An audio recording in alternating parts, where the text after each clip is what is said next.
Happy Sabbath. I'm going to stay up here a little while longer. Jane and I are going to... Happy Sabbath. Is it on? Hello? Yeah. Hello? Yes. Happy Sabbath, everybody. We're going to give a brief overview of what we did in Kenya a couple weeks ago. So we have a little presentation. Oh, where did it go? We had our presentation. All right. With our cute little giraffe. All right, so when I first found out about the Kenya mission trip, I didn't know anything about it, actually. Pastor Richard was just like, you should go to Kenya. So I was like, okay. Anyway, in the end, we ended up having 7 people go. It dwindled down from about 20 people. So I was a little bit worried, but it ended up being great. From left to right, you'll see me, Dr. Michael Rauser, there's Shelly, Dr. Peter Chung and Dr. Richard Kim and Dr. Taegoi Chung and Dr. Timothy Jung. So we had some people from the KM side as well as Elda's home join in our trip. Okay, so like I said, I had no idea what was going on with the mission trip. Like, did I need a visa? Did I need some shots? Because I feel like they're kind of necessary when you go to Africa.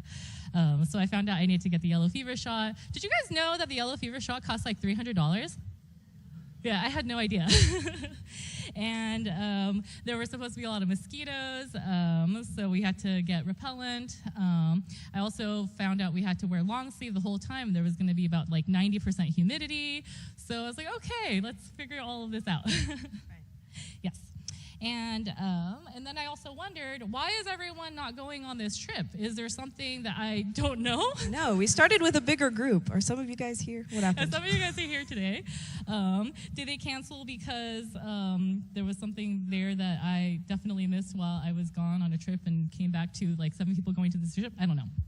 But I dragged my dad. So I said, I want to go to Kenya. Dad, come with me. So I dragged Dr. Rauser, and it was our first time to Africa in general. So it was a lot of fun. It was a lot of fun. And I was glad Shelly was there because she was the only other female on this trip besides me. I know. Jane and I really bonded. It was just like me, her, and then some older gentlemen. So we're going to tell you a little bit about how our journey to Kenya began. All right, so we started here at Loma Linda Church, then we went to LAX, then we ended up in Qatar, and then finally to Nairobi and Kitale. Now that sounds like a lot because it was, but it took us a total of 52 hours to get there. We timed it. From the moment we left this church to the moment we arrived in Kitale, it was 52 hours. Yeah, it was a long time. It shouldn't be that way, but we had some delays, and you know how it goes. I mean, of course, when you're on a mission trip, not everything goes according to plan, and I didn't expect anything to, really. But like we had a 7-hour layover in Qatar that extended maybe like 2.5 hours. Then we got stuck at customs for like, 3 or 6 hours? Right. Yeah. We were just there a long time. But we have some fun pictures of us having a great time in some of these airports. Oh, yeah. This is us in Qatar. Yeah, this was the airport in Qatar. It was beautiful. That was great. And then some more traveling photos as well on the next slide. Yes. Yeah. There was this teddy bear that was in the airport that everyone kept talking about, so we had to go take a picture with it since we were there for about 8 hours. Yeah, we were there for so long. And we had a lot of luggage as well. So luckily we were able to take 3 pieces apiece. So 1 personal plus 2 like medical bags, which was great because we had a lot of stuff and we only had the 7 of us to carry all of our items. Next, please. So this is when we finally arrived in Nairobi. And we were waiting around for Peter to come out because he was still stuck at customs trying to figure things out. But yeah, on the left, so that's the bus that took us from Nairobi to Kitale since we missed the 1-hour connection flight. So instead of flying 1 hour, we drove 12. Yeah, that was great. We got to our hotel at midnight. We got really familiar with the bumpy roads of Kenya. It was very lovely experience. Yeah, and then the other picture is the day that we went to church. So yes, yeah, 52 hours. Okay, next. All right, so we're going to tell you a little bit about our mission work. So we had a 5-day medical camp at the Ash Clinic. That's already been established there. And thank the Lord, we had some teams from the ground come help us. So we had the local volunteers from the churches there, as well as people from the local county hospital sent us volunteers and physicians as well. So they sent the eye team like optometry, like clinical practitioners, another dentist, stuff like that. So it wasn't just us 7. I'm pretty sure our team was like 30 plus with the home team there. So thank God for that, because we saw about 400 to 500 patients a day. So it was busy. Oh, it was extremely busy. Like the moment we arrived, there were already like 200 people waiting to see us. And then word got out that we were having this free medical camp. And so people from the villages and the cities like over would come, and they would walk and they would drive. And you can see these people have been waiting since morning. Right. So we would arrive at about 8 a.m. and that was the crowd waiting for us, and more people would come in throughout the day. So we would work from like 8 a.m. to 6 p.m. Yeah. I mean, you never know how mission trips are going to go. Like you could prepare for like 100 people a day, but have 10 people show up. And in our case, we had about like 400 to 500 people show up every day, and we were overwhelmed. Like, how are we going to see everyone? But no one got into fights or anything like that, as far as I am aware. Everyone's actually very kind and patient, and waiting all day. It was really hot. Yeah, like the second day we ended up buying water and passing that out. And even for us, we were so busy that we had to skip lunch every day. Like there was no time to sit, no time to eat. Like I had like a little bit of a protein bar. Like Shelly had a bar she was working on over the course of like 3 days. I would like take one bite, and then that was my lunch. And then tomorrow I'm saving it for later. Like I still have it here. I'm like, oh. Okay. We still have leftovers. But yeah, this slide is like the eye team. So it was me, Jane, and Dr. Rouser, and we were doing vision screening. So we were testing vision, glaucoma screenings, checking IOP, pressure of the eye, as well as taking a look inside the eye too. And then we were giving most people over the age of 45 reading glasses, and we were also able to bring in auto refract and give out some prescription glasses as well.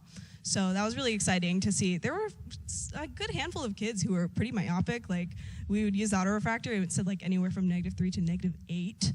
And if you guys are nearsighted, you know what that means. And they're just walking around with no correction, and it was just like we would put the glasses on, and it was like, like there was one child I remember. She came in, and she was like -11 actually. And we randomly had a lot of pairs of glasses, but there were a few that were like -11, -13. I was like, oh, I actually have one of those. Could probably try it on her, and it literally changed her life. So it's really amazing to see that kind of thing happen. Like you can see someone see, and then you see a smile like radiating on their face, you know, and that brings me a lot of joy, and it shows me like, hey, this is why I'm here. Yeah.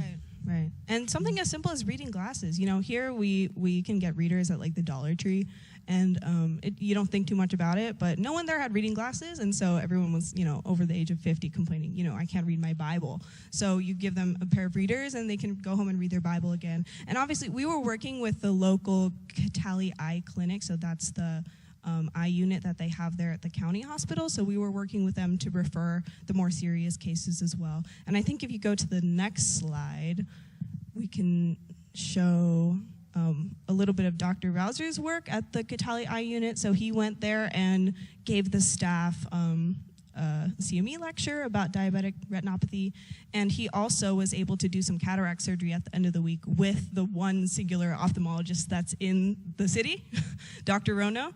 So it was cool because we had screened from Sunday to Thursday, and from Sunday to Wednesday we had identified 14 cases that we could do, and on Thursday they did them all.